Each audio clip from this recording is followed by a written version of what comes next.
Yan,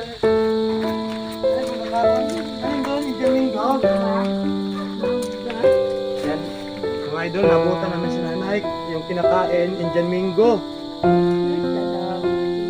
So, iya kami makawag para mag-abot ito mo. So, away po mo. Ano ba na yan?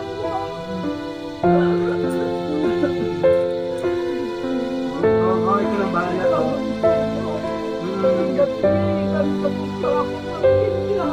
Tama na may marami. Aboy mong gatas, aboy mong biskwit ha.